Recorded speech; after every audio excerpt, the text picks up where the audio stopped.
live across SoCal. This is LA Live News Tonight on Fox 11 Plus. Now at 8, tragedy strikes on a street in Santa Ana. A person crossing the street gets hit by a trash truck and witnesses say was gruesomely decapitated. Good evening, everybody. You're watching LA Live News Tonight. Thank you for being with us. I'm Marla Tejas. We begin with that tragic decapitation when a person was hit by a trash truck. Fox 11's Ed Lascos, he's live there in Santa Ana, where authorities are trying to figure out what happened. Ed. Yeah, Marla, the investigation is on and the emotions are on here following this violent crash, gruesome crash. Sadly, is a good way to describe all of it, as witnesses have been talking about what they saw when they came out here early this morning. Mikey, take us. We're over here if you can hear us. Anyway, Mikey, show us. There's the area right over there where it happened, and a lot of folks, the neighbors, have been coming out here, offering prayers, lighting candles, lots of tears, again, because of what many of them saw when they heard the screeching, and when they ran out, the woman, identified by a lot of the neighbors as a 69-year-old woman, was walking across Bishop there in the crosswalk. Again, trash morning, but she was going about a block or so away to the store this morning, and all of a sudden that trash truck came by, hit her, and struck her, and the force of the impact left the victim decapitated. And some of the witnesses ran out and saw that, and you can imagine their reaction at that point. Nothing at all they could do. We're learning more about the woman as we go to some video. The video shows the aftermath of the investigation. There's the trash truck that's involved being towed away. It's a main part of the investigation, as is the driver. We talked about the neighbors, and they're telling us more about the victim here. A 69-year-old woman lives about a block away from where this happened here at Bishop and Shelton. Walking to the store in the morning. She's got 3 grown children. 2 sons and a daughter. Everybody traumatized. They know her in the area. They said she was very pleasant, always would be out early in the mornings walking the neighborhood, walking to the store, and they just can't believe it. Everybody talking about the weather conditions here. Again, this morning it was cold, but there was no fog or nothing that would obstruct the vision of that trash truck coming down. As we come back out here live, Mikey shows you the scene, but Mikey also shows us something that the neighbors are very, very upset about. Right at this intersection, there is a circle, one of those rotaries, right in the middle. They say, the neighbors tell me, the city put this in about a year ago, and they say there's been nothing but close calls and accidents here since, because it was a 4-way stop sign at that point, and now they put in the rotary. These cars come by, and as we've been here, some of the cars go by, the vehicles go by pretty fast, and the neighbors are really upset about that, saying that this tragic accident is going to leave them to kind of push the city to, here comes the car. Look at this guy flying through here. He's got one headlight, zooming by. It is dangerous, as the neighbors say, and so they're going to go to the city. They want some stop signs back into this area as everybody is dealing, Marla, with this horrible tragedy here. But again, the investigation is on. Who was at fault? We don't know at this point. It's still very much early in the investigation, and everybody at this point just dealing with all the emotions of this horrible situation. Yeah, Ed, I was going to ask you about what do we know about negligence, but obviously, to your point, it's just too early on in that investigation. So in other words, they say, the neighbors there say, that it was much safer once it was a 4-way stop with the stop signs and not the roundabout. Yeah, that's exactly what they were saying. They said the city put it in thinking it would help with traffic flow, apparently, from what they've been telling me. But they say there's been several close calls, a couple of accidents they were telling me. And they actually, a couple of the ladies, moms here who have children, say there's an elementary school about a block and a half that way. And they say, God forbid that you have children walking through here in the morning and something like this happens because of these cars, the vehicles flying through here in the rotary. And as far as we know, the driver of the garbage truck is not in custody tonight. That's part of the investigation. We do not know at this point, okay. Marla. I don't know. Okay. All right, Ed. I know you have a lot of digging to do out there, and obviously our thoughts are with the family. It's just horrifying. Ed Lascos, live for us in Santa Ana. Thank you so much. Developing tonight out of Washington, D.C., President Trump has signed a bill forcing the release of all federal files related to Jeffrey Epstein, a reversal after months of resisting the move. The Justice Department now has 30 days to turn over thousands of pages with only limited redactions. Trump taking to Truth Social a short time later, saying Democrats, quote, use the Epstein issue as a distraction, end quote. He claimed the documents will reveal what he calls, quote, Democrat associations with Epstein. A judge has declared a mistrial in the case of a former Whittier police detective accused in a 2020 shooting that left a man paralyzed. Jurors told the court they were deadlocked after 2 days, unable to reach a unanimous verdict. Ex-detective Salvador Murillo was charged with assault for shooting Nicholas Carrillo twice in the back during a foot chase. Murillo claims he thought Carrillo was armed, though police later confirmed he was not. Carrillo, who was paralyzed, died earlier this year from a drug overdose. Murillo could be retried when he returns to court in January. Well, new at 8. Pardon me. I think we want to go to, or we're going to stick with this one. New at 8, a bold rental scam plaguing Los Angeles. Thieves using stolen identities and fake checks to secure apartments. Landlords are frustrated. Fox 11's Gina Silva. She's live in Hollywood tonight with that story. Gina?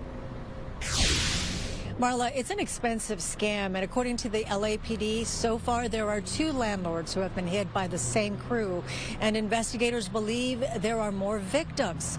Tonight, we spoke with one of them. My mistake is that I handed them the keys thinking that the cashier's checks are like gold. Well, they weren't, and they aren't because they're fraudulent. Bogus cashier's checks handed out by scammers. Landlord Michael Renko says he was targeted by professional con artists in a coordinated rental scheme. Take a good look at these faces. The LAPD is hoping someone will recognize the men they believe are preying on small mom-and-pop landlords across Los Angeles. That's why I'm putting it out to the general public to see if they can assist me in identifying who these suspects are, so I can bring justice to the landlords. Here's how the LAPD says the scheme works. The scammers apply for a rental, pay with a fake cashier's check, and move in. Then they quickly sublease the unit to someone else who may or may not be part of the operation. Michael believes the people living in 2 of his units are directly connected to the men who scammed him. I said, we'll just wait for the police to get here. So she looked at me with disdain and laughed and said, police? Police aren't going to do anything. This is a civil matter now. And she's absolutely correct, because the police said, this is a civil matter. There's nothing we can do. You have to go through the eviction process. It's a process that can drag on for months. And in the meantime, it's costing Michael thousands of dollars. I'm angry. I mean, I'm really, really angry. Calling him frustrated doesn't begin to capture it. He's outraged that he cannot remove the people living in his property who are not paying a dime in rent. The city of Los Angeles really protects the criminals. They do not protect the landlords. They look at the landlords as, oh, we're the big bad wolf and we're taking advantage of all these poor people. It's like, listen, I just spent $7,500 and repainted the whole inside of the unit to look gorgeous. Don't tell me that I'm that kind of landlord. You may be wondering why Michael can't remove the people living in his units when they're not paying rent to him. But the truth is that in California, there is a law that once you establish residency, you cannot be removed, even if you went in there with false pretenses. You have to go through a long eviction process. Marla? That's just a wild, wild law. All right, Gina, thank you so much. We are following breaking news out of Burbank, where the southbound 5 freeway is all backed up after an incident with sheriff's deputies. So here's the scene below. Take a look. Couple of lanes blocked, some of that traffic getting by slowly. Here's what we know. The deputies were transferring an inmate to jail when that inmate got into some sort of a fight with the deputies. Well, Burbank police were called in to assist. Right now, that inmate is in the back of one of those vehicles and being talked to. No word on how long this will be going on, but the backup, as you can see, as we give you that live look at the tail there and the backup that remains, the backup at Alameda is very long, and it'll just get worse the longer that those lanes are shut down. This is something we will keep a watch on. On to this. New details tonight on a small plane crash in Long Beach that injured the pilot and a person on the ground. The NTSB released a preliminary report that says the pilot in last month's crash reported losing engine power as he was coming in for a landing at Long Beach Airport. So he landed in a nearby park, injuring a woman on the ground. The report does not reach any official conclusions on the cause of the engine failure. That could take up to a year. Tonight, the man accused of mowing down a 12-year-old boy in Dana Point is now charged with murder. 59-year-old Bradley Funk of San Juan Capistrano was arrested yesterday after police found his damaged truck 3 miles from the scene. The victim, that 12-year-old Luis Adrian Morales Pacheco, was walking to school with his brother when he was struck and killed. Police say Funk had 2 prior DUI arrests and was on probation. He's now facing murder, hit and run, and DUI charges. Earlier today, the feds announced new charges against international drug trafficker Ryan Wedding, a former Olympic snowboarder, and increases the reward for his capture to $15 million. Fox 11's Christina Gonzalez has the story. The announcement made at the local FBI office in what's already a movie in the making. More charges announced against the Olympian snowboarder, but also cohorts that include, are you ready for this? A reggae town musician and a gangland website operator. Check it out. Whether you are a street-level drug dealer, a common street-level drug dealer, or an international drug kingpin, we are coming for you.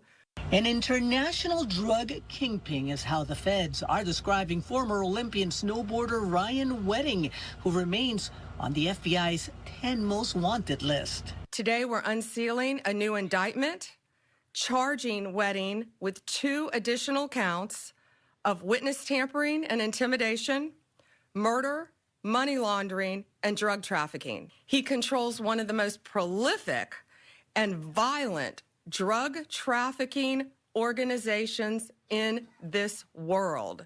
He is currently the largest distributor of cocaine in Canada. But the indictment also charges Wedding and associates like Tommy Damarizzi, Blanca Canastillo Madrid, and Rashid Hossein of masterminding 2 2024 murders in retaliation for a stolen drug shipment that passed through Southern California. They've also released images of 3 unidentified suspects and 2 vehicles they are looking for in what's turning out to be a huge international manhunt case. In the course of the investigation, more than 35 individuals have been indicted.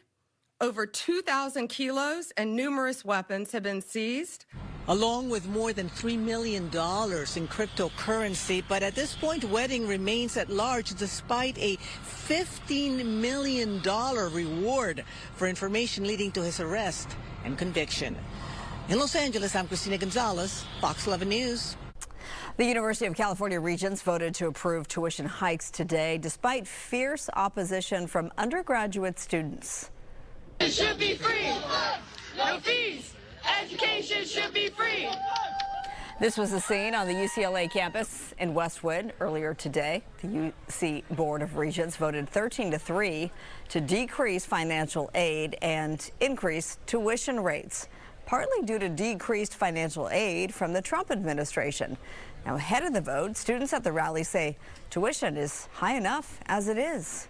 Cost of living in California sucks, so for our tuition to be increased, it's just not helpful, and a lot of people are not able to support themselves and be a student and just focus on their studies. Now they're focusing on how am I gonna live? How am I gonna feed myself?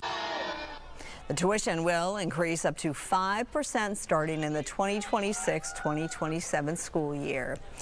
A new survey finds college students see poor nutrition as a bigger problem than drugs or alcohol. The poll by Touch Grass Together shows 82% of students blame unhealthy diets for low energy, poor mood, and focus issues. Nearly 3 in 4 say their campuses lack healthy food options. Students say better nutrition can boost mental health, and student advocates are calling on universities to provide affordable, nutritious meals. All right, live look outside. We're taking you to LAX right now, and there's a chill in the air because we have another round, our final round of rain in this last week, headed our way. It'll be here in a matter of hours. I'm looking at my watch right now. The guy who knows all this stuff is Chief Meteorologist Adam Kruger. What timing? Yeah, I mean, middle of the day tomorrow is when a lot of us will start to see the widespread rain. There might be a little bit in the morning, but it's more so midday and afternoon and still lingering beyond that. We can see the leading edge of our next system right there in the clouds. This line of clouds right here, there's some rain up towards San Francisco right now. So there's not much near us at the moment. Locally, radar is quiet at the current time, but watch what happens as we go through the day tomorrow. So we'll pause it at 7 a.m. Things are relatively quiet. The morning commute should be just fine. You're heading out the door to go to work, to go to school. It'll be dry, but you probably want to have the rain gear with you because look what happens in the middle of the day. So here's noon. We're starting to see it come in from the west. Widespread rain during the afternoon, waves of rain. It's going to be at times moderate to maybe borderline heavy, although there's no flood watch in effect. And we're also looking at some significant snow coming down in the mountains. That'll continue even into Friday and perhaps Saturday morning in some of the mountains. We'll talk more about the winter storm alerts a little bit later. Just a quick thing to know, though, for tomorrow. Yes, it's going to be cold. We've got those 40s overnight. And then highs tomorrow will struggle to reach 60 degrees with that rain coming through. I think a lot of us will be in the 50s all day long. We do dry out, though, kind of gradually Friday, and then this weekend is looking a whole lot better. Next week's looking great as well. We'll get to those long-term details and more about our rain totals and our snow totals coming up in a little bit. Marla? All right, very good, Adam. Thank you. Still ahead at 8. Nvidia's latest artificial intelligence chip numbers are in. So what does the CEO have to say about fears of an AI bubble? Plus, another shakeup in the California governor's race. Billionaire Tom Styer says California needs a hard reset now. He will join me live next to tell you about the bold moves he's promising to earn your vote.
Sacramento politicians are afraid to change up this system.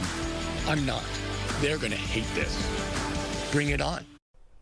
The landscape of California's race for governor has changed again with the entry of this man today. Billionaire Democratic environmental activist Tom Styer announcing his run, saying the state is in crisis and that, quote, career politicians aren't getting the job done. He is launching a campaign built on big reforms and big promises. And tonight he is joining us live to talk about his campaign. Good to have you. Congratulations on your launch today. Thank you, Marla. All right, let's just start with an introduction into who is Tom Styer. Well, I live in Northern California. I started a business in 1986. I ran it for 27 years. It was very successful. I walked away from it at the end of 2012 to try and give back to California, to work for Californians. That's what I've been doing subsequently. During that time, I've taken on and beaten oil companies. I've taken on and beaten tobacco companies. I've taken on out-of-state companies who had a tax loophole so they didn't have to pay fair income taxes in the state of California, beat them. I've delivered billions of dollars to California for education and health without charging Californians a penny. Well, people... Please go ahead, Marla. No, I was just going to say, people may be familiar with your face as well of late because you are a major backer of Proposition 50. Of course, we saw that in a landslide passage earlier this month, of course, in November. November the 4th was a special election day. And this is the redistricting proposition. You go after Trump. In these ads, you spent $13 million backing Prop 50. Was it the landslide passage that emboldened you and gave you the confidence to launch this gubernatorial campaign? No. I weighed in on Prop 50 because I felt that Donald Trump was trying to steal another election and that as Californians, we needed to stand up for ourselves. I have been standing up to Donald Trump for years. I started something called Need to Impeach that got 8 million people to back it, including 1 million Californians, saying in his first term that we needed to impeach him. So Proposition 50, a chance for Californians to stand up for ourselves and to make a statement to ourselves, but also to the entire country, that we're not going to let him run us over, I felt was absolutely critical to make, that we had to win by a lot to say this is an overwhelming sentiment. And that's actually what happened. And if you ask people after the election why they voted for 50, they said, we need to stand up for Trump, which was the message we were trying to send. All right, well, you've said California is just too expensive, and you're proposing the biggest affordable housing build-out in state history. You propose building 1 million affordable homes. How do you plan to do that? Well, I think the reason that rents are too high is we have too few houses. The reason that people can't afford to buy houses is we have too houses. The leading cause of homelessness is we have too few houses. This is not something we're going to solve with a single silver bullet. Part of this is about permitting. Part of it is about multiple oversight, multiple regulators, the inability to get permits, and also the inability to get zoning. And the state has started working that in terms of redoing CEQA in 2025, in terms of starting to change some of the zoning regulations. Those are absolutely critical. But it's also really important to look at what it costs to actually build in California, which is too high. I have been in the business of figuring out how to do new things and find new technologies to bring down costs. Those technologies are available in housing right now. So when we look forward, part of this is pushing through changes in the political system so that we get fair regulation, but much faster movement and much less expensive costs about getting permits. The second part is about using new technologies to bring down building costs so people can afford to buy the houses. Yeah, and you have a strong standing in Silicon Valley as well, since that's where you got your start.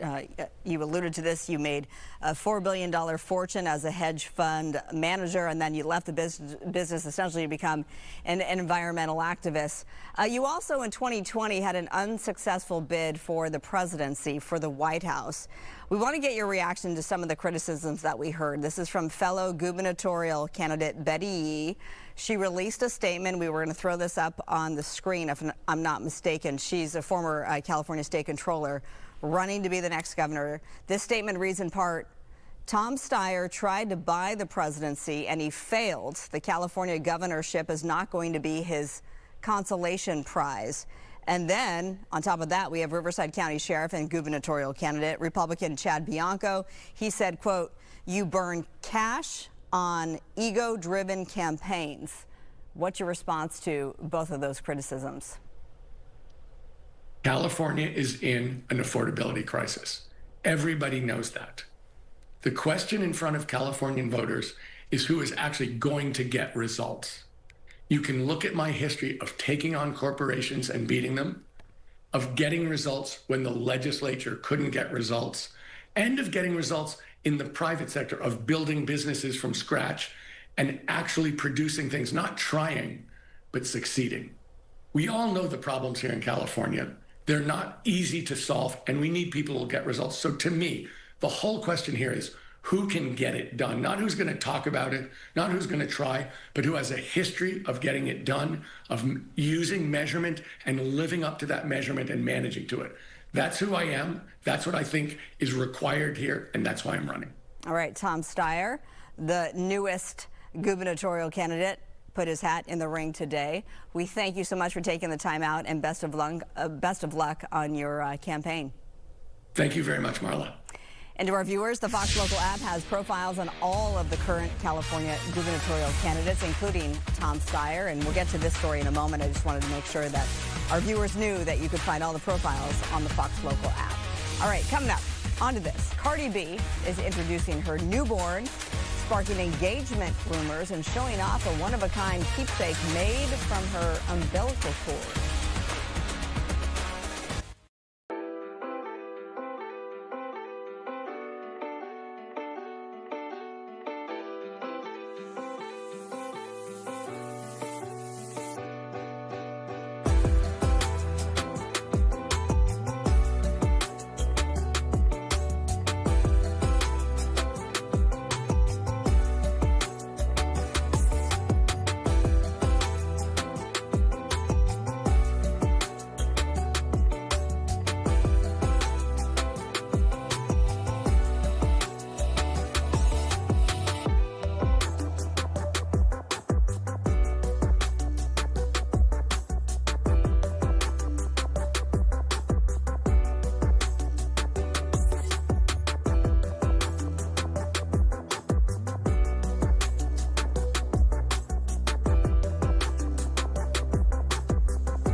All right, scattered bursts of graupel or soft hail fell across the San Bernardino Mountains earlier today. Look at that. With quick, heavy showers reported in Lake Arrowhead and Running Springs, the unusual snow pellets didn't cause any traffic issues, but it could be a preview of what's to come in the next few hours.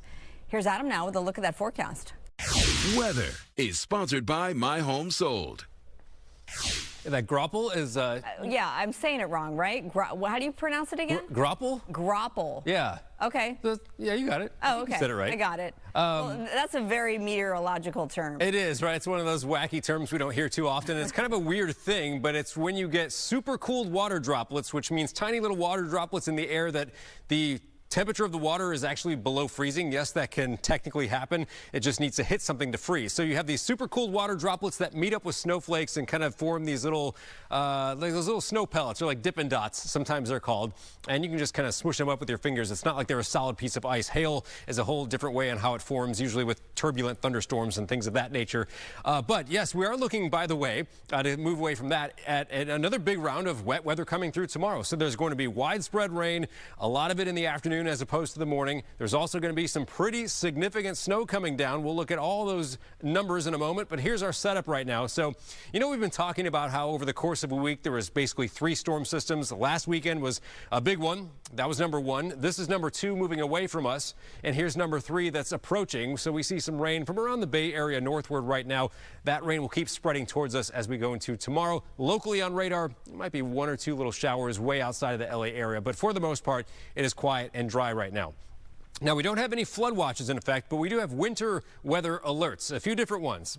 So we have, first of all, winter weather advisory. This is a little less serious than the other one I'll explain in a moment. So winter weather advisory in northern Ventura County, that purple area, that's in effect Thursday and Thursday night. And then here we have a winter storm watch. First is a watch, then a warning. So this is likely, at least parts of it, to change over at some point to a winter storm warning. That's in effect Thursday through Saturday morning for areas in blue. Let's break this down for you in terms of how much we're looking at and how high we have to be for that to happen. So northern Ventura County, 6 inches above 6,000 feet. So not major snow, but pretty significant. Then you get to the San Gabriel Mountains, 8 inches above 6,000 feet. It's a little heavier, of course. And then over towards the San Bernardino Mountains and down through the Riverside County Mountains, we're looking at some of the highest peaks getting as much as 12 to 16 inches and about 5 to 10 inches above 7,000 feet. And some light snow could fall also as low as 6,000 feet there. That's the snow. Now, as we check out the rain, and this is going to be falling Thursday, mostly afternoon, Thursday night, still a little bit into Friday. Many rain totals will end up somewhere between ½ an inch to an inch. Notice these purple spots here and there, mostly in the mountains. That's where it's rain in the mountains. It could accumulate to a little more than an inch. So that's probably where some of the heavier rain is going to be. Okay, let's go through the timing now. So Futurecast is going to show tomorrow morning. We're still mostly dry. Might be a few spotty light showers. No big impacts yet. Midday, here's the timestamp now. This is noon tomorrow. Rain starts really filling in at first to the west and spreading eastward over the course of the day with widespread waves of rain coming throughout Thursday afternoon, Thursday night. And then the system starts to gradually move away on Friday. On the back end of it, there's going to be some light precip and still some mountain snow. Notice Friday afternoon, a lot of us are dry. And then Saturday morning, if there's any rain, it's going to be mostly into the mountains and the deserts. The rest of us are okay. So our 7-day forecast shows 100% rain chance tomorrow. Cold temperatures. It'll be in the 50s all day long. We've got a slight chance, as I said, on Friday. Notice this weekend, upper 60s with some more sunshine, and we're looking pretty good as we go into next week. By the way, Thanksgiving for now looks like it should be comfortable and dry, and it's all good. For the coast, kind of the same story. All the rain tomorrow, less on Friday. Temperatures going up a little bit. Valleys and Inland Empire, you will hit the 70s by the weekend. And we'll end with the mountains here, as again, it's going to be cold. We talked about that snow mostly falling above 6,000 feet. Marla? Hey, Adam, as long as the turkey's not dry, the forecast can be. There you go. There you go. Still ahead, big changes are coming to El Segundo toy giant Mattel. So what's behind the move? Plus, flying cars could soon be a reality. Just how far can they go? And why one company says it's ready to train customers. We'll explain coming up. And I'm Chelsea Edwards in Valencia, where a 5-year-old kindergartner was found all by himself, wandering alone on this incredibly busy street. And the school he was supposed to be in had no idea he was even gone. We speak to the parents about what happened tonight and also hear how they are demanding answers.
Live across SoCal, this is LA Live News Tonight on Fox 11 Plus.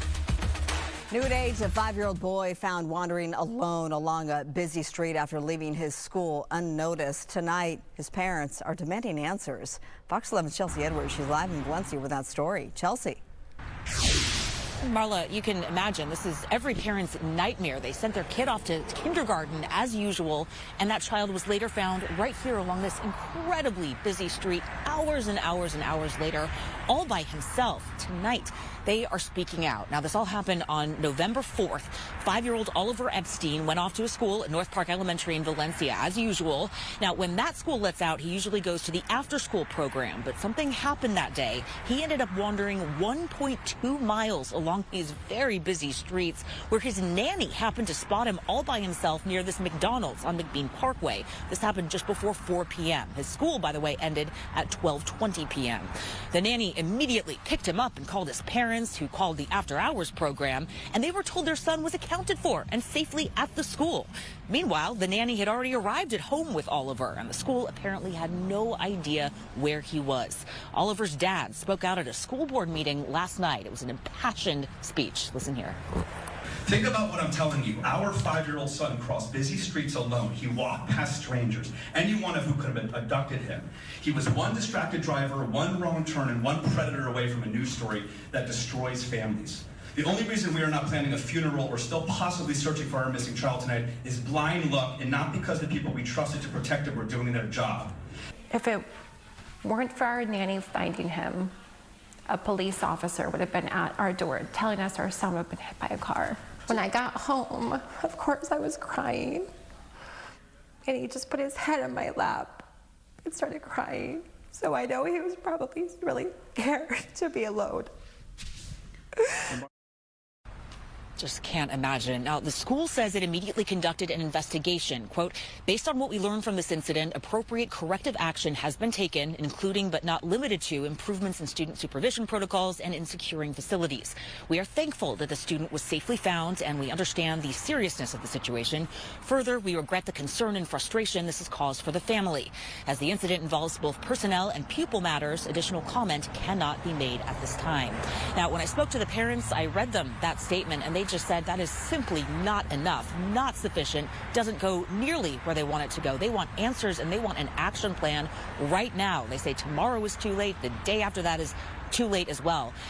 Interestingly, another point that they brought up, since they came forward with this, another parent came forward to them and said that in 2019, her own son went missing from the exact same school, and nothing was done about it at that time. So they're hoping that this serves as a really big wake-up call to the district.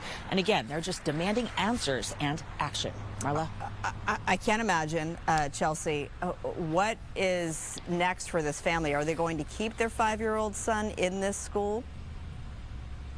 So the 5-year-old is still in the school. So he goes to kindergarten from the morning until 12:20, and then he goes directly to this after-school program, which is run by the school, and it's right on that same campus. So he has been taken out indefinitely from the after-hours program. He is still going to the actual school, though, and that's where his siblings have gone, and it's why they moved to this area was for the school district. So it's the after-school really frustrated, as you can imagine, but they're more concerned about the supervision or lack of at the after-school program.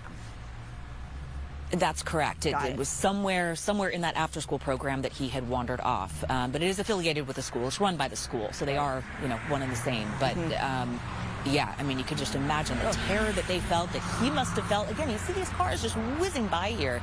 Very busy street, McBean Parkway. So thankful that nothing else happened. Thank goodness that little boy was found and is okay tonight. Yeah. All right, we'll have to follow up on that one. Chelsea, thanks so much.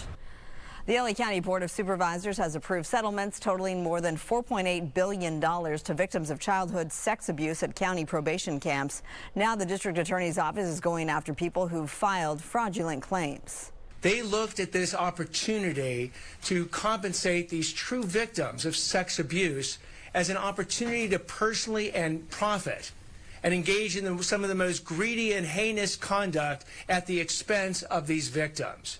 And we are going to aggressively go after them. The DA says people who submitted fraudulent claims can provide evidence to prosecute those who recruited them to the scheme. Hochman says those who provide information to investigators will not face criminal prosecution. Nvidia's AI chip sales are shattering records, calming fears of an artificial intelligence market slowdown. The company reported $57 billion in revenue last quarter, up 62% from last year, and predicts $65 billion next quarter. Nvidia's stock jumped more than 5% in extended trading, adding billions in market value to Nvidia, which has a $4.5 trillion market cap. CEO Jensen Huang dismissed AI bubble concerns, calling demand off the charts. Toy maker Mattel is cutting 89 jobs at its El Segundo headquarters in January. The layoffs are part of a restructuring effort to streamline its global brands team and save $200 million by 2026. Affected roles include marketing, design, and senior management positions. Mattel says the changes are intended to enhance brand management and drive growth. Well, it is a big hang-up for residents of one Valley neighborhood. They've been cut off from AT&T's landline and internet service for weeks, with no word on when it will be restored. Fox 11's Nick Garcia is in Chatsworth with one family's frustration over this, and a story you'll see only on Fox 11. So the service has been out for 2 months. Get these red blinking lights. That's it. Michael Updegraff says he has been disconnected for 2 weeks. That's when his family lost AT&T home phone and internet service. My wife was working from home, called me, hey, there's no internet. Can I reset the router? So we tried all the usual steps to no avail. Nothing seemed to work. When the reset didn't work, he checked the AT&T app and found his house was part of a major outage, but with few more details. About a week ago, there was an AT&T field tech that was in a truck up the street. Talked to him for a minute, and he said that somebody had gotten into one of AT&T's vaults, cut out some cable. So obviously that's where the problem lies. LAPD says cables and copper wires like those used by cable and internet providers are a hot target for thieves. As we've reported, the theft continues to be a major issue across LA County. I get if the whole thing about somebody cut the cable out, that's not AT&T's fault. I get it. People do bad stuff. My problem is their communication, or lack of, because I haven't gotten an email from them. I haven't gotten a text from them. Meanwhile, Michael's wife can't work from home. His daughter can't do any schoolwork online. And aside from being disconnected from the internet, they're feeling left in the dark. Feels like for a communication company, nobody's communicating. AT&T could not tell us a date they expect service to be restored, but sent us a statement saying, quote, we're working to restore home phone and internet service to customers in Southeast Chatsworth following a recent act of copper theft. We're actively working with law enforcement as they are investigating to find those responsible. Nick Garcia, Fox 11 News. Well, the skies may soon look like something out of the Jetsons. Why? Because of this. A number of companies are going all out to provide personal flying vehicles for their customers. The Trump administration recently announced a pilot program to manufacture air mobility vehicles. One example is this two-wing model by a company called Pivotal, which features 8 electric motors and 8 rotors. It can stay airborne for 20 minutes and travel about 25 miles. It's got a lot of versatility because you could fly from your backyard. If you've got a clearing that's, say, 60 feet around or 100 feet around, that's more than enough room for you to get off the ground vertically, go into horizontal flight, and go visit a friend. People who want these flying vehicles don't technically need a license or training to fly one, but Pivotal does provide training as part of their package. Pivotal, by the way, is located, that's the word I'm looking for, in Central California, let's call it, just south of the Bay Area in Watsonville. That's where this company is headquartered, which is right close to Salinas. All right, coming up. Mariah Carey is back in a big way. From festive photo ops to Mariah-inspired treats, we'll take you inside the ultimate Christmas experience. And our final storm system for a while is on the way. Rain spreads in here tomorrow, and again, like the last few, it's going to be widespread. Could be heavy at times, big-time snow in some of the mountains. We'll get to all those details coming up.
The self-proclaimed queen of Christmas, Mariah Carey, says it's time, and her holiday celebration is back. That was not me trying to sing, by the way. I can't. Fans can visit the Sky Bar at the Mondrian Hotel in West Hollywood for Mariah-inspired decor, photo ops, themed food and drinks, and exclusive merch. Highlights include Santa's sleigh, a Letters to Mariah station, and her iconic holiday hits. Cardi B is introducing her newborn son to the world and sparking engagement rumors. The rapper shared these sweet photos on Instagram, including one from the hospital, but kept her baby's face hidden. Fans also noticed a diamond ring on her left hand, fueling speculation about her relationship with boyfriend and NFL star Stefon Diggs. Cardi, who welcomed her fourth child November 13th, called this a new season in her life. She's still legally married to Offset, with whom she shares 3 kids.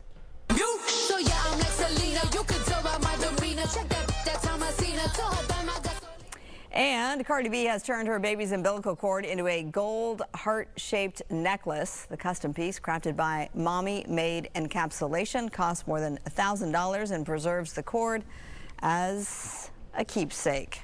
As a new mom, I saw a lot of that online, and I watched it be made, and it's pretty cool. Just to think about me being in that delivery room almost 8 months ago, Adam, and that umbilical cord, and why not make it a keepsake? Yeah. My goodness. She's got a line. She says, I like going to the jeweler. I put rocks all in my watch. And apparently she likes the umbilical cord and the necklace. I don't blame her. Yeah. Now I'm almost regretting that I didn't do anything with it. It's an interesting thing to do, I suppose. But I love the sentiment behind it. Yeah, so do I. Okay, so we've got another day coming up here where it's going to be a mess. We've said that a lot lately. Yes. And once we get into the weekend here, we're home free for a while. And, you know, thinking all the way into next week, Thanksgiving, it looks great around here, okay? So it's not all bad news. But tomorrow's going to be a little rough. So we have this storm system and this front. You see it on the map. That's coming towards us.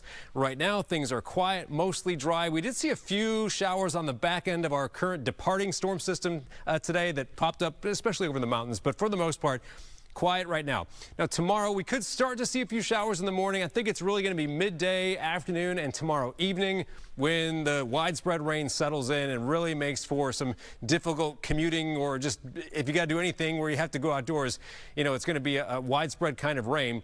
When we add Thursday and Thursday night and even Friday all together, we're expecting rain totals to mostly be between ½ an inch to an inch, with some pockets, especially mountains and foothills. You see these little purple spots. That's where there might be a little more than an inch, but the flood risk pretty low with this. There might be some minor nuisance flooding, certainly some ponding of water on roads and things like that, but we don't expect, big time issues like we had going back to last weekend. Now, we're also going to find, as you see, some of the mountaintops getting some pretty good snow. And if you look at the legend on the top right part of your screen, purple indicates between 12 and 18 inches.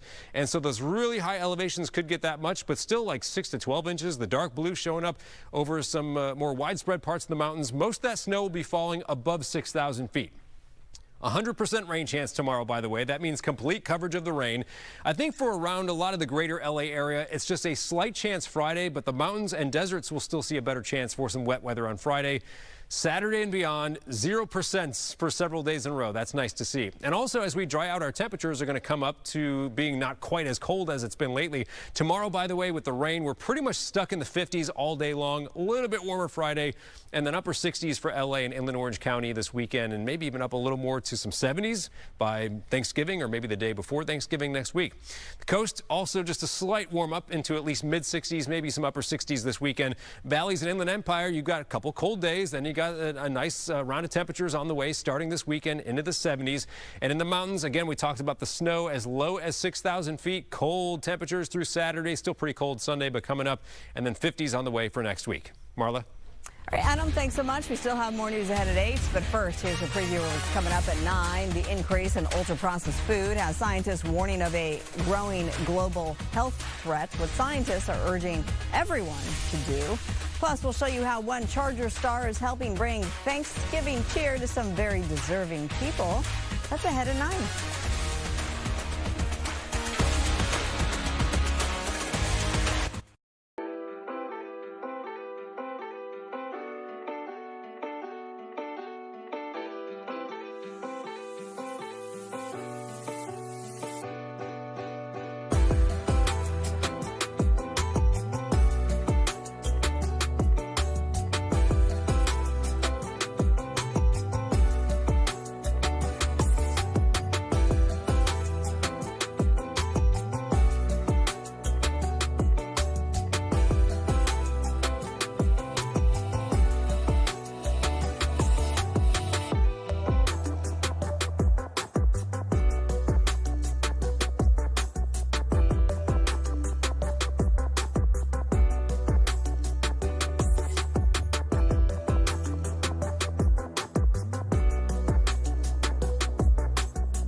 All right, finally tonight at 8, meet Evie, a Red River hog at the Kansas City Zoo. A video shows her meeting other animals and getting a belly rub from a zookeeper. I think we're going to see that. Evie is one of the zoo's ambassador animals. Oh, was that a joey or was that a... Well, as if I'm a zoologist. Ambassador animals takes these walks to stay active and curious.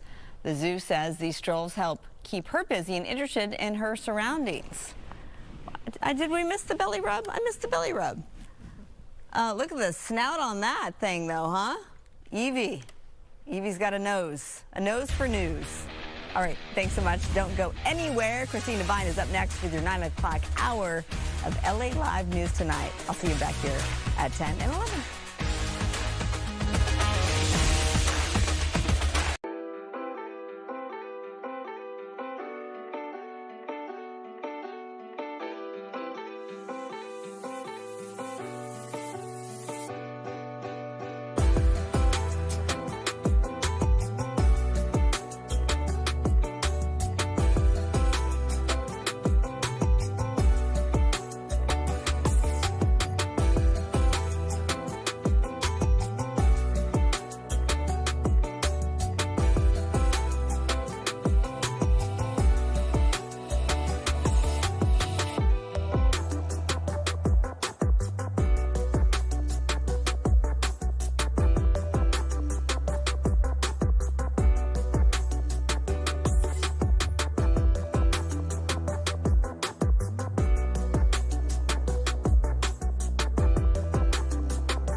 Across SoCal, this is LA Live News Tonight on Fox 11 Plus. Now at 9, a thief caught on camera, but it's who he looks like that has everyone talking. Police are calling him the Backstreet Boys burglar. Bold move he pulled off. Plus a rental nightmare, scammers using fake cashier's checks to move in and subleasing to others, getting landlords stuck and out thousands. And a final round of rain is heading our way. Meteorologist Adam Kruger with a preview. Yeah, I mean, it's going to be a big impact kind of rain tomorrow. It'll be widespread. It's really going to affect the second half of the day. The evening commute, probably a mess. It's all sitting right here right now, but it's on the way. Also, big snow in the mountains. We'll be talking about potential rain totals, snow totals, and everything you need to know coming up in a little bit. Christine? Good evening. You're watching LA Live News Tonight. I'm Christine Devine. New tonight, Irvine police are calling this thief The Backstreet Boys burglar because he does look a lot like singer A.J. McLean. He was caught on video following an Amazon driver into a secured apartment mailroom and just taking packages. Let's go live to Fox 11's Matthew Seedorf in Irvine with more. Matthew. Well, Christine, Backstreet is back, and authorities are hoping that this video will help catch this apparent porch pirate. Go ahead and take a look at this video. This is the video that's been going around today on social media, and this is what they're calling the Backstreet Bandit because of how much he resembles Backstreet's A.J. McLean. Authorities say he followed a delivery driver into an apartment complex off Spectrum, appearing calm, confident, and larger than life. And then about 2 months ago, this is similar, Irvine PD shared similar video of another package thief with a Vanessa Carlton song. That one got more than 650,000 views and eventually her arrest. So basically they're trying again. The Backstreet burglar video so far today has already been watched more than 100,000 times. We like to send a clear message to all criminals that crime is not to be committed here. We will find you, we will arrest you. But one thing that we do for our social media is we like to add a little bit of entertainment on there, add a few puns, and it obviously gets more reach. I mean, you're here with us tonight, so we're calling this guy the Backstreet Bandit. So this is basically their method of getting this video out there to be seen by hundreds of thousands of people that it probably wouldn't otherwise, and hopefully they can get this person's arrest, especially before the holiday season when a lot of people are going to be having packages shipped here in Irvine. Reporting live tonight, Matthew Seedorf, Fox 11 News. Matthew, you got to wonder, cameras are everywhere. This guy, the visual is just there. We see who you are. Exactly. I mean, again, it seems like he was confident and larger than life, as you could say. But, I mean, again, these cameras are everywhere. And now he's been viewed more than 100,000 times, as well as being on Fox 11. So there's a good chance someone out there is going to recognize him. And you got all the song lyrics down. Nicely done. All right. Thanks. Developing news out of Washington, D.C., President Trump has signed a bill forcing the release of all federal files related to Jeffrey Epstein, a reversal after months of resisting the move. The Justice Department now has 30 days to turn over thousands of pages with only limited redactions. The president taking to Truth Social a short time later saying Democrats, quote, use the Epstein issue as a distraction, end quote, and claim the documents will reveal what he called Democrat associations with Epstein. Former Treasury Secretary and Harvard President Larry Summers is taking a leave from Harvard after ties to Jeffrey Epstein surfaced. Emails show Summers sought personal advice from Epstein even after Epstein's 2008 conviction. The messages released by House Republicans reveal Epstein acting as Summers' wingman in a romantic pursuit of a woman Summers called a mentee. The correspondence ended just before Epstein's 2019 arrest on new charges. A judge has declared a mistrial in the case of a former Whittier police detective accused in a 2020 shooting that left a man paralyzed. Jurors told the court they were deadlocked after 2 days, unable to reach a unanimous verdict. Ex-detective Salvador Murillo was charged with assault for shooting Nicolas Carrillo twice in the back during a foot chase. Murillo claims he thought Carrillo was armed, though police later confirmed he wasn't. Carrillo, who was paralyzed, died earlier this year from a drug overdose. Murillo could be retried when he returns to court in January. Developing tonight, a bold rental scam hitting LA landlords. Thieves using stolen identities and fake checks to secure apartments. Fox 11's Gina Silva has a story from Hollywood. My mistake is that I handed them the keys thinking that the cashier's checks are like gold. Well, they weren't, and they aren't because they're fraudulent. Bogus cashier's checks handed out by scammers. Landlord Michael Renko says he was targeted by professional con artists in a coordinated rental scheme. Take a good look at these faces. The LAPD is hoping someone will recognize the men they believe are preying on small mom-and-pop landlords across Los Angeles. That's why I'm putting it out to the general public to see if they can assist me in identifying who these suspects are so I can bring justice to the landlords. Here's how the LAPD says the scheme works. The scammers apply for a rental, pay with a fake cashier's check, and move in. Then they quickly sublease the unit to someone else who may or may not be part of the operation. Michael believes the people living in 2 of his units are directly connected to the men who scammed him. I said, we'll just wait for the police to get here. So she looked at me with disdain and laughed and said, police? Police aren't going to do anything. This is a civil matter now. And she's absolutely correct, because the police said, this is a civil matter. There's nothing we can do. You have to go through the eviction process. It's a process that can drag on for months. And in the meantime, it's costing Michael thousands of dollars. I'm angry. I mean, I'm really, really angry. Calling him frustrated doesn't begin to capture it. He's outraged that he cannot remove the people living in his property who are not paying a dime in rent. The city of Los Angeles really protects the criminals. They do not protect the landlords. They look at the landlords as, oh, we're the big bad wolf and we're taking advantage of all these poor people. It's like, listen, I just spent $7,500 and repainted the whole inside of the unit to look gorgeous. Don't tell me that I'm that kind of landlord. You may be wondering why Michael can remove the people in his units, and that's because in California, once a person establishes residency, even under false pretenses, they cannot be removed. The owner has to go through a full eviction process. I'm Gina Silva, Fox 11 News.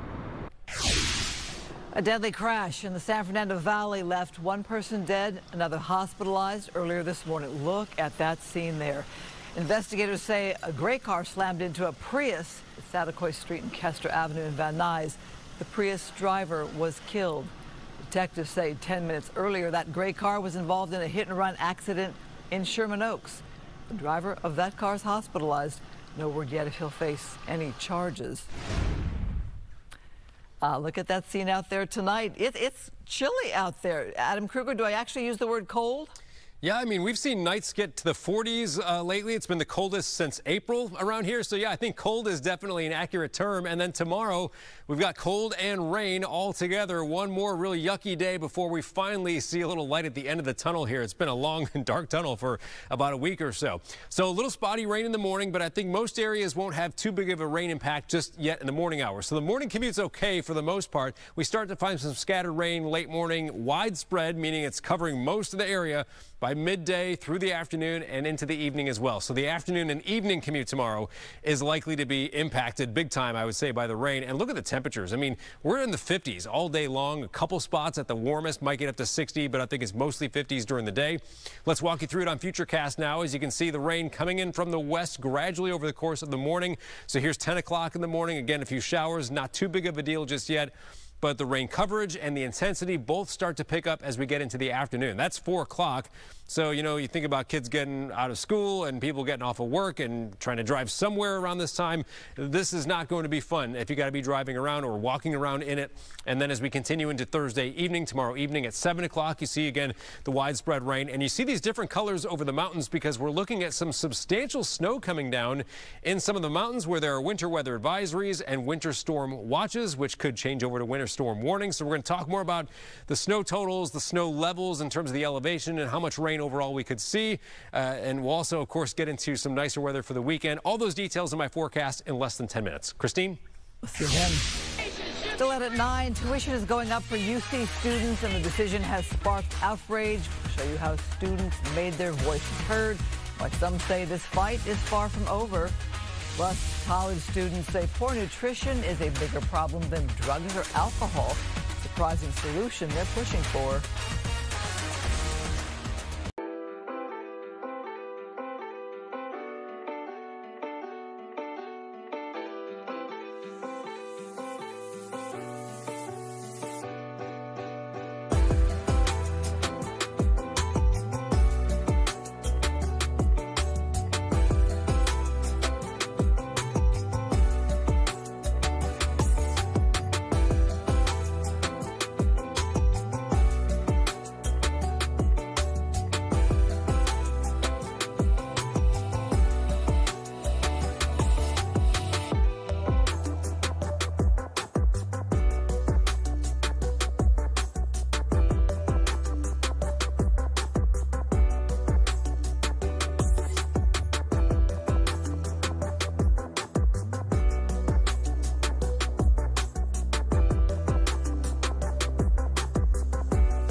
The University of California Regents voted to approve tuition hikes today despite opposition from undergrad students.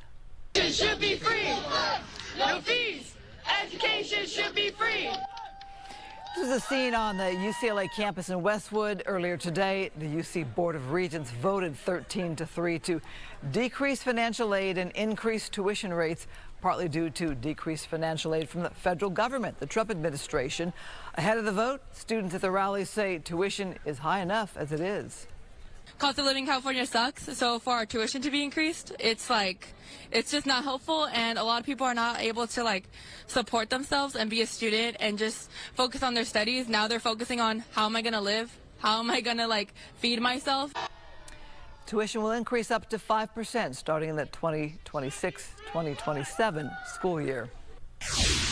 New survey finds college students see poor nutrition as a bigger problem than drugs or alcohol. The poll by Touch Grass Together shows 82% of students blame unhealthy diets for low energy, poor mood, and focus issues.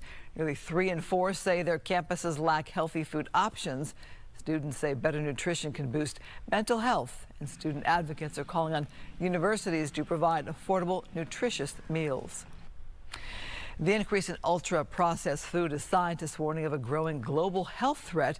They're urging countries to take steps now to reduce consumption. Fox's Jonathan Seri has that story. More people are eating ultra-processed foods, and global experts say it's threatening public health. One of the most respected medical journals, The Lancet, has published a series of papers linking the products to multiple chronic conditions. This was at the beginning a surprise because it was not just obesity, diabetes, the obvious outcomes, but also things like depression, like gastrointestinal diseases. Ultra-processed foods, such as those with artificial colors and preservatives, make up more than half of the average American's daily calories. And the study's authors say the trend is increasing globally. Sales grew to $1.9 trillion in 2023, with just 8 companies controlling nearly half the market. It's not more expensive to eat healthier, but very often it's the only thing that people have access to. One French study of more than 100,000 people found those who ate the most ultra-processed foods were vegetarians. They think they are doing good for their health, while instead they are eating produces completely recomposed with many emulsifiers, flavors, and so on to look like salmon or meat. Health Secretary Robert F. Kennedy Jr.'s Make America Healthy Again movement has also drawn attention to the link between poor health and diet. But so far, the White House is focused on reducing the use of artificial colors and food additives. Researchers suggest governments adopt taxes on sugary drinks and warning labels to reduce consumption. In Atlanta, Jonathan Seri, Fox News. Looking outside there at LAX, glad I'm inside where it's nice and toasty here at Fox 11 Plus. Let's go down to Adam Kruger for a look at the weather and that rain that's coming our way. It is. It's another day where it's not like there's a chance of rain tomorrow. I mean, it is going to rain everywhere. It's yet another 100% rain chance kind of day. We've seen a bunch of those in the last week. And so this is the leading edge of the storm system right here along this cold front. There's the low that's going to help churn up some more rain. We have this one right here, by the way, that was number 2 in line, 2 of the 3. That's moving away, so wet weather's going away with it. And then here's our 3rd of 3 storm systems over the course of a week.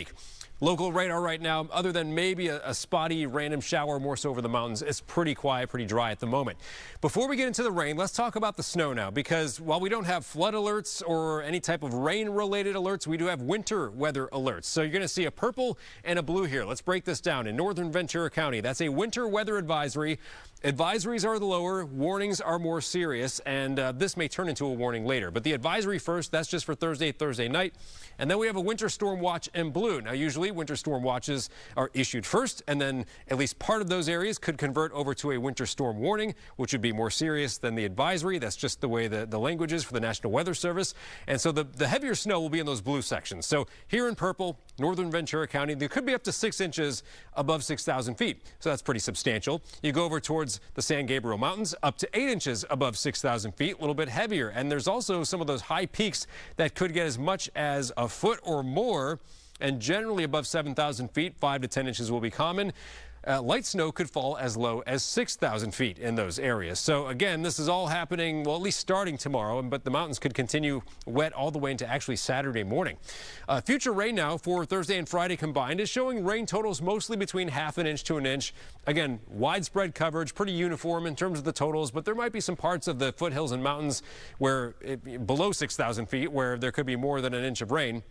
Let me show you how this looks on Futurecast. We gave you a view earlier of what tomorrow looks like, but we'll go beyond tomorrow here in a second. So tomorrow morning, not much rain yet. We start finding it really moving in midday, afternoon, evening. That's a look at 5 p.m. So again, the second commute of the day tomorrow is likely to be just a lot of wet highways all over the place. And then as we go into Friday morning, now you notice Thursday night, there's still some rain swirling around. Friday morning, we still have some wet spots. I think a lot of the LA Basin, Orange County, coastal areas, not finding much on Friday. This will be more so around the mountains and the deserts. Here we go to Friday afternoon. Again, a little bit of wet weather, still some snow in the mountains. And the last little bit will be on Saturday, which still is mostly going to be confined, let's just broadly say, through this area. So mountains and deserts, less around the LA, Orange County area, and certainly west, you'll be done with the rain by Saturday morning. So again, 100% rain chance tomorrow, widespread coverage, everyone gets it. For LA, and for a lot of us, just a slight chance on Friday. Rain's gone over the weekend. Temperatures come up. Notice we're at least in the upper 60s for Los Angeles. For the coast, it's kind of the same story. Temps a little bit lower the next few days, but again, warming up this weekend, mid and upper 60s there. We've got the valleys in the Inland Empire. Again, it's cold. It's widespread rain tomorrow. A little bit Friday. Saturday, we're back to the 70s, and we hold in the 70s for a while. And then finally in the mountains, again, really cold weather continues there. Even Friday, highs are only in the 30s. With the snow falling above 6,000 feet, we'll get back to the 50s in the mountains by Monday of next week. Christine? Yeah, that's LA cold for you. Coming up, the U.S. ramps up pressure on Venezuela with CIA covert operations and warships in the Caribbean. But could secret talks lead to a surprising deal?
The U.S. has approved covert CIA operations and military planning to pressure Venezuelan President Nicolas Maduro, who's accused of drug trafficking. According to the New York Times, warships are now in the Caribbean, and future actions could include cyber or psychological tactics. Meanwhile, back-channel talks suggest Maduro may offer delayed resignation and oil access to U.S. companies. Officially, Venezuela has condemned the moves and placed its military on high alert. The U.S. and Russia may be working on a plan to end the war in Ukraine. Overnight, Moscow launched deadly attacks and a Russian drone entered Romanian airspace. In Ukraine, justice and energy ministers resigned amid a $100 million corruption scandal involving the state nuclear power company. Fox's Greg Palcott has the latest. Death and destruction in Ukraine. At least 25 people killed, 80 wounded, as Russia fired hundreds of drones and 50 missiles at the country overnight. A Russian drone crossed the border with NATO member Romania. Fighter jets scrambled there and in next-door Poland. Polish airports temporarily closed. Amid all this, reports that U.S. Special Envoy Steve Witkoff had hashed out a 28-point peace plan with his Russian counterpart, including security guarantees for Ukraine. Ukrainian President Zelensky in Ankara today with Turkish President Erdogan mentioned diplomacy. We are trying to ensure that all activities are aimed specifically at peace, a just peace and guaranteed security. He will meet tomorrow in Kyiv with top-level Pentagon brass. Analysts call it a significant visit. The Kremlin still sounds non-committal, saying it's still too early for a call between Presidents Trump and Putin. President Trump has sounded determined. I've actually stopped 8 wars. I have another one to go with Putin. I'm a little surprised at Putin. It's taken longer than I thought. But no sign of input from Ukraine. Past plans, including handing territory to Moscow, have been deal breakers for Kyiv. We are saying that Ukraine, who is a victim on this war, has to have a say in any kind of agreement that can be set up. Still getting the U.S. military involved in the talks and approaching Zelensky when he is politically weakened by recent corruption charges against his government might make this a time to strike a deal. All this amid a Friday deadline set by the U.S. Treasury Department for companies to back off dealings with Russia's oil companies, though it's unclear how it would impose those sanctions. In London, Greg Palcott, Fox News. This is at Lascaux Tonight Live, Santa Ana. A tragic accident here, gruesome accident. A woman struck, killed by a trash truck of all things. Stand by for that. Plus a new charge and a $15 million bounty. The FBI turns up the heat in the hunt for a former Olympic snowboarder turned drug kingpin.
across SoCal. This is LA Live News Tonight on Fox 11 Plus.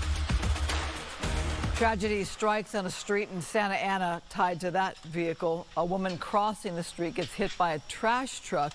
Witnesses say it was gruesome. She was decapitated. Fox 11's Ed Lascos live in Santa Ana, where authorities are trying to figure out how this happened. Ed, so terrible. Christine, terrible. Yeah, words don't even describe it. Gruesome here. Just talking to a neighbor, a father, he said, you know, this is an area where you have a lot of schools. They all heard the accident, and they said it was so gruesome that this man was saying he had to keep his daughter, his children away because he didn't want them to see what had happened right over here. Mikey, take us into it. The neighbors set up candles here, flowers. They were here about the last half hour saying the rosary for the woman who lost her life here, 69 years old, lived about a block away. Mikey will show us this is Bishop Street here. It's marked with all the orange markings, scarred the roadway here where it happened. Investigators say the woman crossing Bishop Street in the crosswalk, the trash truck coming by, making a turn, and that's when it ends deadly, tragically. To the video we go. This is the trash truck being towed away. It's now a main part of the investigation, main evidence here. The driver not charged at this point. Investigators say he is cooperating, stayed at the scene, talking to police, helping them with their investigation as it goes on this late hour. We know more about the victim here, 69 years old. Neighbors say she lived about a block away. She was off this morning, walking across Bishop, going to the store about a block or two away. Wednesday mornings is trash pickup morning in this neighborhood, so there's a lot of activity. You have the schools around here, an elementary school just about a block away, so a lot of folks moving about. Then you have the accident. Some of the witnesses come out, and as we've been talking about it, imagine what they had seen, and they're still shaken up by it. Listen. Trash truck hit her? Yeah, it hit her. It was bad. Her body was horrible. Her brains were all over the place. I was sad. I wanted to cry so bad, but I still went to school, and it kind of traumatized me a little bit. Seeing her in the ground dying one day is just really, really sad. Well, to start with, this is a dangerous thing that they put on our street. I mean, supposedly they put it to prevent accident, but it's worse because nobody respects. And there's a lot of people that they're in a high speed and everything, and they just don't respect. So they're going by real fast? Yes. But a trash truck? But a trash truck. I really don't know how that happened, but I mean, I don't know whose fault was it, but I mean, still, she's just a human being. Now you're looking live at this turnabout here right at the intersection of Bishop and Sheldon as the cars go by here. The neighbors tell me about a year ago the city changed it. It was a four-way stop at this intersection. They took out the stop signs, put in the circle, the roundabout, the rotary, whatever you want to call it. The neighbors say they're calling it just dangerous, and they say they're going to get together and try to get the city council to come in here and try to make some changes on this. They said there's been a lot of close calls here, but never, Christine, something with this magnitude. But yeah, the entire neighborhood's still shaken by this, especially as they knew this woman. Would usually see her walking along, and then to see it end tragically like this, everybody in shock. I feel like I don't even know what to say on this one, but I do want to ask you about the sanitation worker or the company, or I'm not sure who runs the truck there, but a tragedy for them as well. Yeah, they are dealing with it. Apparently, from what we've been able to pick up, it's a company that the city has a contract with, a long-time contract with, so they're dealing with it. Everybody was asking about the driver, what was going on with him, but police were quick to say he stayed here, stayed with the truck. He tried to help, and he was answering all the questions, so he obviously is a big part of the investigation, but just looks simply like a horrible tragedy, a horrible accident. Thank you. Earlier today, the feds announced new charges against international drug trafficker, accused drug trafficker Ryan Wedding, a former Olympic snowboarder, and they increased the reward for his capture to $15 million. Why? Fox 11's Christina Gonzalez has a story. The announcement made at the local FBI office in what's already a movie in the making. More charges announced against the Olympian snowboarder, but also cohorts that include, are you ready for this? A reggae town musician and a gangland website operator. Check it out. Whether you are a street-level drug dealer, a common street-level drug dealer, or an international drug kingpin, we are coming for you. An international drug kingpin is how the feds are describing former Olympian snowboarder Ryan Wedding, who remains on the FBI's 10 most wanted list. Today, we're unsealing a new indictment, charging Wedding with 2 additional counts of witness tampering and intimidation, murder, money laundering, and drug trafficking. He controls one of the most prolific and violent drug trafficking organizations in this world. He is currently the largest distributor of cocaine in Canada. But the indictment also charges Wedding and associates like Tommy Damarizzi, Blanca Canastillo Madrid, and Rashid Hossein of masterminding 2 2024 murders in retaliation for a stolen drug shipment that passed through Southern California. They've also released images of 3 unidentified suspects and 2 vehicles they are looking for in what's turning out to be a huge international manhunt case. In the course of the investigation, more than 35 individuals have been indicted. Over 2,000 kilos and numerous weapons have been seized. Along with more than $3 million in cryptocurrency. But at this point, Wedding remains at large despite a $15 million reward for information leading to his arrest and conviction. In Los Angeles, I'm Christina Gonzalez, Fox 11 News. Flu season could hit hard again this year. Experts warn a severe season could be upon us due to low vaccination rates and a new mutated strain called subclade K.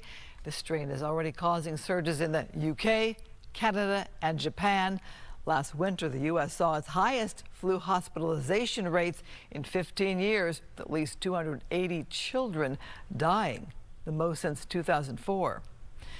And LA County today is reporting its first flu-related death of the season. The patient, an older adult with underlying health conditions, not vaccinated. Health officials urge everyone to get a vaccine to help prevent another deadly season. Adam, let's talk about the rain. Got my coat ready for tomorrow. Yeah, no, that's good. I mean, the rain gear will be needed, even if it's not raining in the morning, which for most areas it won't be. But when you leave the house, have the rain gear with you. You'll see why in a moment. We've got this approaching storm system and a cold front attached to it, so that is always what's coming our way tomorrow.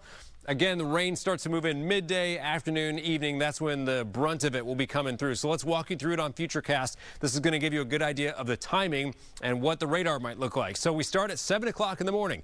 Not much rain showing up yet, right? Well, as we continue a little later into midday, here's noon. Now you see these waves of rain coming in. And as we head into the afternoon and the evening commute is likely to be a slow go because there's going to be wet roads everywhere as this rain comes through. Now, I should mention there are no flood watches in effect, meaning it's not likely that there would be widespread flood issues, but there may be a couple of minor nuisance type flooding issues, or at least some ponding of water on the roads, things of that nature as this rain comes through in a light to moderate fashion, maybe some pockets where it's briefly heavy. So that's late day. You'll also see over the mountains some different colors indicating where there's going to be some snow. We'll look at those snow totals in a moment, but it'll be a significant snowstorm here for the high elevations. Here we go into Friday morning. So the brunt of the storm system will have passed by this point. Still some wraparound lighter showers on the back end. And mostly, I'd say Friday, the mountains and deserts see the better chance of rain, less around a lot of the L.A. Orange County area. Friday afternoon, not much rain, but we're not totally done. In fact, Saturday morning, and still, like I said, mountains and deserts will be where the rain and snow will be most likely. Most of us, though, by Friday and beyond, will be done with the wet weather. All right, so rain totals out of this event, 1/2 inch to 1 inch will be common. Some spots could pick up a little more than 1 inch of rain, but not much more than that. And then, excuse me, as we look at the forecast snow totals, and here's the legend now. So you see the darker blue, that indicates between about 6 and 12 inches. Purple would be more than a foot, and there are some peaks where that's a possibility. Let me take you in a little bit closer here. The San Gabriel Mountains, the San Bernardino Mountains. Again, you see the 6 to 12 and some spots where it could be even a little more than a foot in those real high elevations. Generally, we're talking about snow above 6,000 feet and heavier stuff above 7,000 feet. All right, rain forecast, the percentages. So it's widespread rain. We know it's going to rain everywhere tomorrow. There's no dodging it. That's why it's 100%. For LA and for a lot of us, around a 20% chance Friday. So some spotty showers are possible, but many areas see very little on Friday. The weekend and beyond, nice to see a string of several days where that rain chance is at 0%. We're finally moving into a quieter pattern. Cold temperatures, though, continuing. Look at the lows overnight. Many spots into the 40s like we've had lately. And many areas won't even reach 60 tomorrow. A lot of highs in the 50s as we'll have the cloudy and wet weather coming through on our Thursday. The highs, though, will be going up a little Friday, but you'll notice the more comfortable feel by the weekend as we head into the upper 60s there. And notice towards the middle of next week, some 70s showing up for L.A. I think that should hold, by the way, for Thanksgiving. Looks like it'll be very nice as far as we can tell. Next week should be dry with a good amount of sun and temperatures and warming up a little bit more. All right, for the coast, 60, 62, and then mid-60s starting this weekend. For the valleys in the Inland Empire, you're going to see a couple more cold days as well, but 70s are back by the weekend and more 70s next week, looking pretty good. The mountains, very cold stuff, and again, we talked about the snow above 6,000 feet, with 50s making a return to the mountains by Monday of next week. Christine? New details in the death of a local Border Patrol agent that was arrested a month before his death. An autopsy report obtained by the Los Angeles Times reveals he died of a cocaine overdose. 29-year-old agent Isaiah Hodgson was arrested in July for fighting with Long Beach police. Hodgson was found dead in his Riverside County home in August. Authorities ruled his death accidental. His family says he struggled with depression but wasn't suicidal. Hodgson had faced public scrutiny after being identified in a controversial immigration case as well. We're learning more about the FBI's corruption probe that's shaking California politics. Former Governor Newsom aide Dana Williamson faces federal charges for allegedly stealing $225,000 from Javier Becerra's campaign and misusing funds for luxury expenses. The LA Times reports dozens of political insiders, including current and former Newsom administration members, received FBI letters revealing their communications were intercepted. While Newsom isn't implicated, the investigation has sparked widespread anxiety in Sacramento. Williamson has pleaded not guilty, and the case remains ongoing. Meantime, the state faces a bigger budget shortfall than expected. A new report from Legislative Analyst Office says California could see an $18 billion deficit next year. That is $5 billion more than estimated in June. While AI-driven stock market gains boosted revenue, rising costs for schools, healthcare, and food assistance, along with federal cuts, offset those gains. Governor Newsom will present his budget proposal in January. It's a big hang-up, you might say, for residents of One Valley neighborhood. They've been cut off from AT&T and the landline and internet service for weeks, with no word on when it will be restored. Fox 11's Nick Garcia is in Chatsworth with one family's frustration in a story you'll see only on Fox 11. So the service has been out for 2 months. Get these red blinking lights. That's it. Michael Updegraff says he has been disconnected for 2 weeks. That's when his family lost AT&T home phone and internet service. My wife was working from home, called me, hey, there's no internet. Can I reset the router? So we tried all the usual steps to no avail. Nothing seemed to work. When the reset didn't work, he checked the AT&T app and found his house was part of a major outage, but with few more details. About a week ago, there was an AT&T field tech that was in a truck up the street. Talked to him for a minute, and he said that somebody had gotten into one of AT&T's vaults, cut out some cable. So obviously that's where the problem lies. LAPD says cables and copper wires like those used by cable and internet providers are a hot target for thieves. As we've reported, the theft continues to be a major issue across LA County. I get if the whole thing about somebody cut the cable out, that's not AT&T's fault. I get it. People do bad stuff.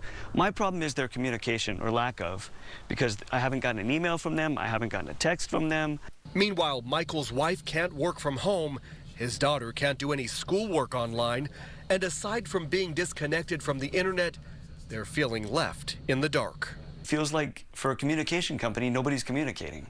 AT&T could not tell us a date they expect service to be restored, but sent us a statement saying, quote, we're working to restore home phone and internet service to customers in Southeast Chatsworth following a recent act of copper theft.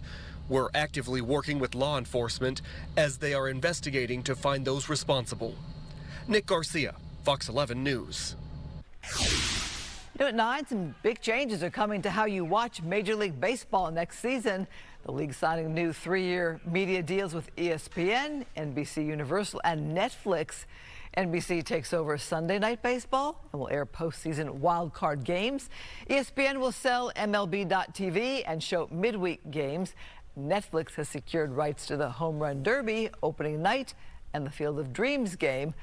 These changes follow ESPN ending its previous contract early. Happening tomorrow, history will be made as the Women's Professional Baseball League holds its first ever player draft. 4 teams, Los Angeles, San Francisco, New York, and Boston, will draft 120 players in 6 rounds. Co-founder Justine Siegel says these cities were chosen for their rich baseball history and passionate fans.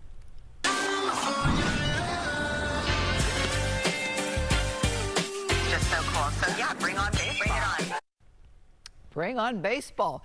Starting at 5 p.m. our time, fans can watch live on WPBL's Instagram, TikTok, and YouTube, or head to the official local watch party at the sports bar, Watch Me.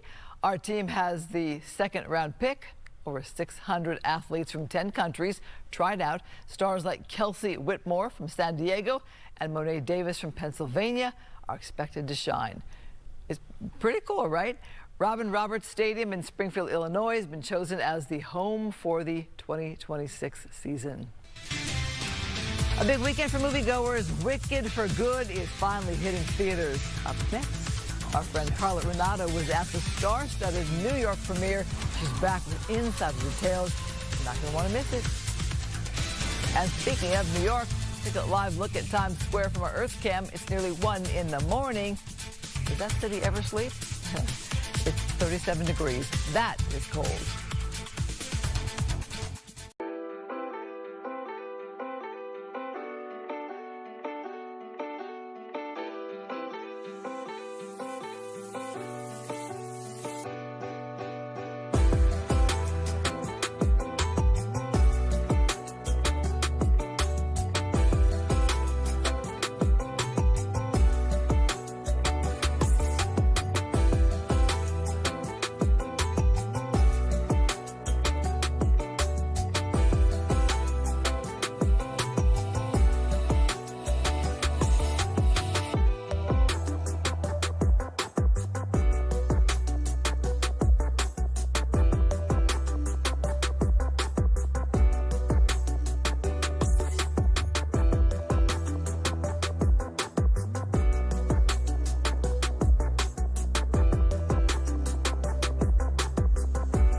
Ariana Grande and Cynthia Erivo reprised their roles in Wicked for Good.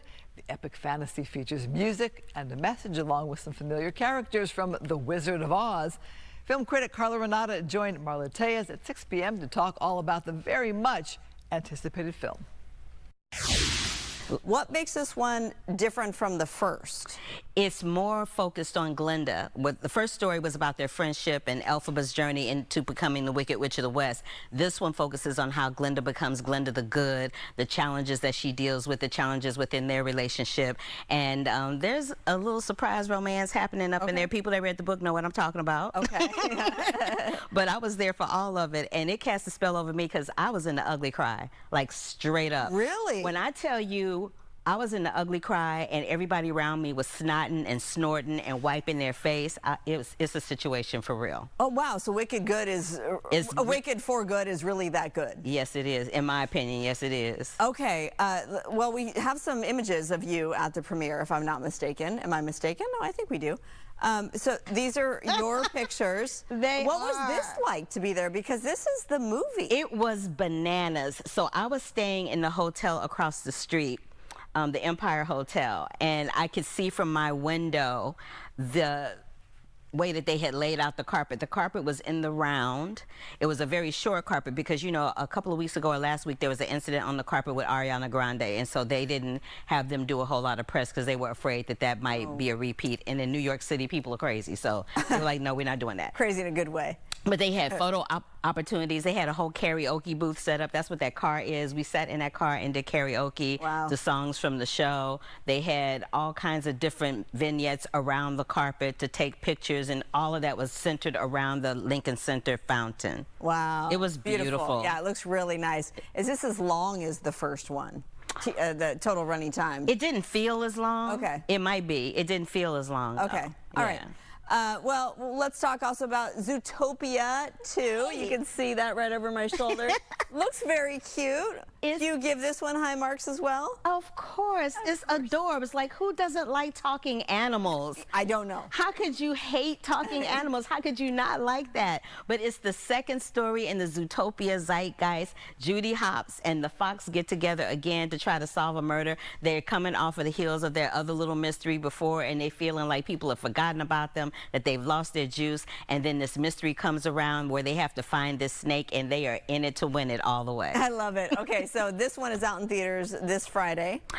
Zootopia 2, yes. Okay, and it's same with Wicked for Good? Wicked for Good is this Friday. Zootopia 2 may be on the 26th. I think it might Thanksgiving. Yeah, I think Zootopia 2 may be November 26th for Thanksgiving. People love to go to the theater on Thanksgiving weekend. So yeah, great. It's going to be great. It's gonna be great. So there is another Knives Out mystery.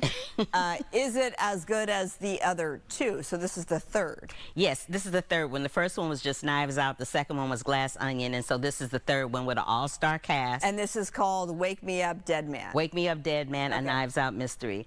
It is crazy because it kind of puts a different spin on faith and mystery and how people look into faith.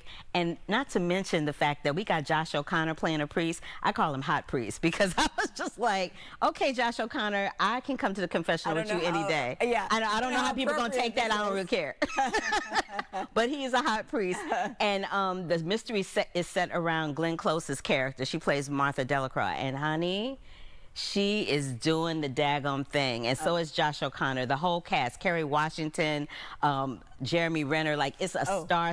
When I say star-studded, it is star-studded, but it is hilarious. Lots of biting humor, lots of kitschy dialogue. It's great. It's a lot of fun. Okay, so you had the privilege of actually talking to Glenn Close. I did. I'm a big fan. What was that like talking to her, and how is she? Glenn Close is the best ever. She's so nice and so sweet and so down to earth and so gracious and so grateful that as an actor in this era of her career is still able to find work and keep it moving. Because I told her she done worked with all the Ryans. She didn't work with Ryan Murphy. She didn't work with Ryan Johnson. She didn't work with Lee Daniels. I told her I love this new era for Glenn Close. Oh yeah, I mean it's an era that doesn't end. And it shouldn't. And it shouldn't end. Nobody not for her. Yeah, no, absolutely not. All right, well, we love your take on all this. You can check out Carla's podcast. It's called The Curvy Critic. As always, great fun. Thank you so much. We have a lot to go to the movies. We have a lot of reasons to go to the movies. This holiday season, yes, you do. All right, very good. Food lovers, get ready. Major food group just opened Carbone Riviera at the Bellagio in Las Vegas. Look at that. This Italian coastal-inspired restaurant offers fresh seafood, elegant pastas, Stunning fountain views from a floating deck featuring a rare yacht. It's a glamorous new chapter for the Carbone brand. The holidays are in full swing in Newport Beach, from live music to gourmet hot chocolate. Something for everyone. Waiting to hear how Santa's making his grand entrance. That story coming up. Before we head to break, we take a live look at the Sphere in Las Vegas. It's supposed to be really cool. I've not been yet.